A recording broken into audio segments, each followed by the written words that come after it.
LPU ప్లేస్మెంట్ల రికార్డులు సృష్టిస్తోంది. Final year student 2.5 కోట్ల ప్యాకేజ్ పొందుతున్నారు. 1700 మందికి పైగా ఎల్పియు స్టూడెంట్స్ 10 లక్షల నుంచి 2.5 కోట్ల ప్యాకేజెస్ పొందారు. విద్యా విప్లవం ప్రారంభమైంది లవ్లీ ప్రొఫెషనల్ యూనివర్సిటీలో. అధికారంలోకి వచ్చినప్పటి నుంచి మంత్రులను ఒక్క మాట కూడానని సీఎం రేవంత్ రెడ్డిలో మార్పు వచ్చిందా?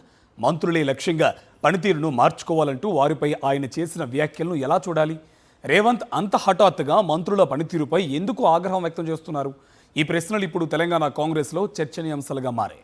మంత్రుల పనితీరు బాగాలేదని, వారు తమ పద్ధతులు మార్చుకోవాలని ముఖ్యమంత్రి రేవంత్ రెడ్డి కోపగించుకోవడం తెలంగాణ రాజకీయాల్లో ప్రాధాన్యతను సంతరించుకుంది. ఇంతవరకు మంత్రులను ఒక్క మాట అనకుండా సంయమనంతో ముందుకు సాగిన ఆయన ఇప్పుడు హఠాత్తుగా వారిపై ఆగ్రహం వ్యక్తం చేయడంతో దానిపై తలో రకంగా మాట్లాడుకుంటున్నారు. గాంధీ భవన్ వేదికగా పొలిటికల్ అఫైర్స్ కమిటీ సమావేశంతో పాటు పార్టీ విస్తృత స్థాయి సమావేశం జరిగింది.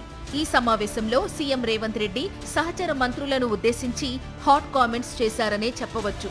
ఇన్ఛార్జ్ మంత్రుల పనితీరు సరిగా లేదని, పనితీరు మార్చుకోవాలన్నారు.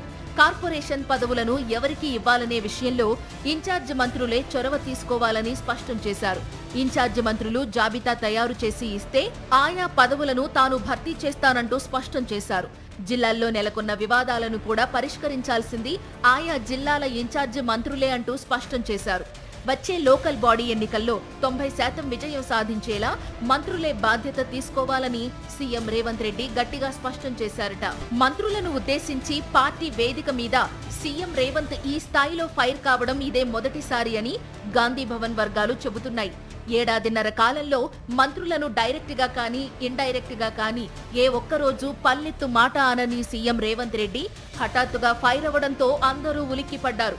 కాంగ్రెస్ అధికారంలోకి వచ్చినప్పటి నుంచి మంత్రులకు వారి వారి శాఖల్లో పూర్తి స్వేచ్ఛను ఇచ్చిన ఆయన ఇప్పుడు మంత్రులపై మొట్టమొదటిసారిగా తీవ్ర స్థాయిలో ఆగ్రహం వ్యక్తం చేయడంపై భిన్నాభిప్రాయాలు వ్యక్తమవుతున్నాయి. సీఎం రేవంత్ రెడ్డి హఠాత్తుగా ఆగ్రహంగా మాట్లాడడంతో అది చూసి మంత్రులు కూడా ఏమీ మాట్లాడకుండా మిన్నకుండిపోయారని సమాచారం. ఈ మధ్య కాలంలో ప్రతిపక్ష పార్టీలు చేసే విమర్శల విషయంలో మంత్రులంతా సైలెంట్ గా ఉండిపోతున్నారట. అదే సీఎం రేవంత్ రెడ్డి ఆగ్రహానికి కారణమై ఉండవచ్చని అంటున్నారు. ప్రభుత్వంపై కానీ ముఖ్యమంత్రి పైన గానీ ప్రతిపక్ష నేతలు విమర్శలు చేస్తే మొదటగా స్పందించాల్సిన మంత్రులు స్పందించకపోవడం, వారు ఏమాత్రం పట్టనట్లుగా వ్యవహరిస్తున్నారనే విమర్శల నేపథ్యంలో ముఖ్యమంత్రి రేవంత్ వారి పట్ల ఆగ్రహంగా ఉన్నారట. తెలంగాణ కాంగ్రెస్ ప్రభుత్వం ఏర్పడిన తరువాత మొదట్లో మంత్రులు తమ ప్రభుత్వంపై వచ్చే విమర్శలపై ఓ మేరకు స్పందించేవారు. కాలం గడిచే కొద్దీ వారు తమ స్వరాన్ని పెంచి ప్రతిపక్షాలకు ధీటుగా సమాధానం చెబుతారని మొదట్లో అనుకునేవారు.